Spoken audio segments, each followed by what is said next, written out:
प्रतिनिधियों के अधिकार के सवाल पर आज जो भारतीय कम्युनिस्ट पार्टी का पहले से आहूत प्रदर्शन था, उसके समर्थन का ऐलान ऑल इंडिया स्टूडेंट्स फेडरेशन ने भी किया था।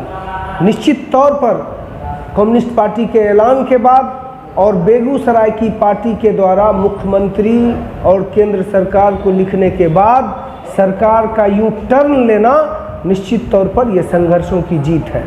और पिछले दिनों हमने सीधे तौर पर कहा था, जब सरकार ने केंद्र सरकार के द्वारा करोड़ों करोड़ रुपये हर पंचायत के लिए आवंटित राशि को पंचायत प्रतिनिधियों से छीनकर सरकारी महकमों के हाथों में देने का सरकार ने जो फरमान जारी किया था, उसके खिलाफ हमने पहले ही बिगुल फूंका था। और पिछले दिनों हमने कहा था कि निश्चित तौर पर ये पंचायत प्रतिनिधियों के अधिकार का हनन है। हमने सरकार से मांग किया था कि या तो सरकार पंचायत प्रतिनिधियों के 6 महीने के कार्यकाल को बढ़ाए, नहीं तो जो आवंटन की राशि है, जो पंचायत में करोड़ों करोड़ रुपये कोरोना के नाम पर आवंटन करना है, उसे पंचायत प्रतिनिधियों के हाथों में ही दिया जाए। सरकार का यू टर्न लेकर परामर्शदाता समिति और पंचायत प्रतिनिधियों के हाथ में ये हक देना, ये अधिकार देना, निश्चित तौर पर ये ऑल इंडिया स्टूडेंट्स फेडरेशन और भारतीय कम्युनिस्ट पार्टी की जीत है।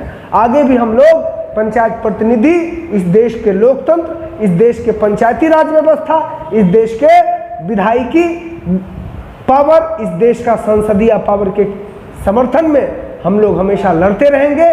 जो हमारा डेमोक्रेटिक राइट है, इस सवाल पर हम आगे भी लड़ते रहेंगे और जीते रहेंगे। इसी बात पर आज हम लोग यहाँ पर बैठे हैं। आज का आंदोलन जनतंत्र को बचाने और पंचायती राज व्यवस्था को सुदृढ़ करने का आंदोलन है। आप जानते हैं कि राज्य सरकार, केंद्र सरकार और उसका सरकारी तंत्र पिछले कई महीने से पंचायती राज व्यवस्था को ख़त्म करने का साजिश रच रहा था।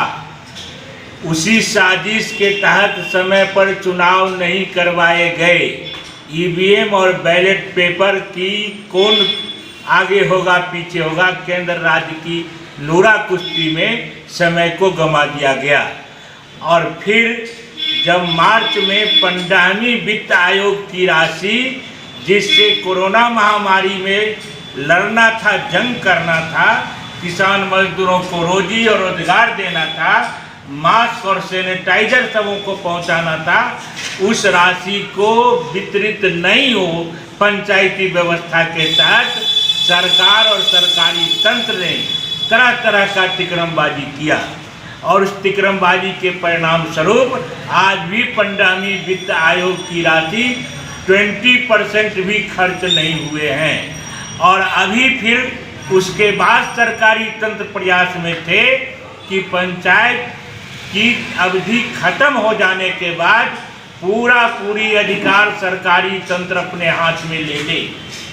हम लोग का कहना था कि पंचायत प्रतिनिधि जो चुने हुए हैं, उन्हीं के माध्यम से अगर चुनाव की अवधि समाप्त हो जाती है तो आप काम करावें।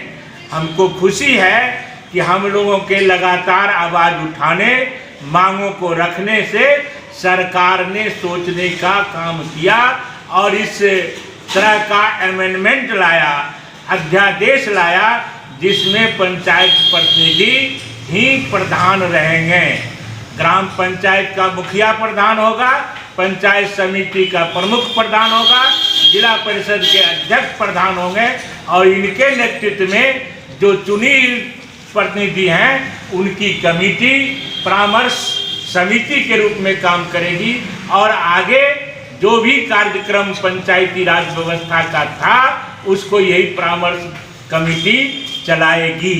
यह स्वागत हम इसका करते हैं और हम मांग करते हैं कभी भी जनतांत्रिक पद्धति पर हमला नहीं किए जाए, पंचायती राज व्यवस्था को दुरुस्त किया जाए।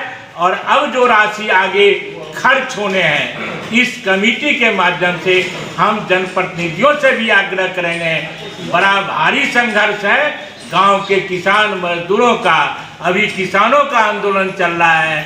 दूसरी ओर कोरोना के खिलाफ लोग लड़ रहे हैं, आप इसमें सहयोग कीजिए और जो राशि सरकारी खजाने में है उसको जनता के हित में लगाइए। जनता के लिए जो आवंटन है उसको समय पर पहुंचाइए। घोटाला और बेईमानी की संस्कृति जिसके खिलाफ कम्युनिस्ट पार्टी लड़ती रही है, आप उसमें हम सबको सहयोग कीजिए। हम आपके साथ खड़े हैं जनतंत्र की हिफाजत के लिए, पंचायती व्यवस्था को कायम रखने के लिए।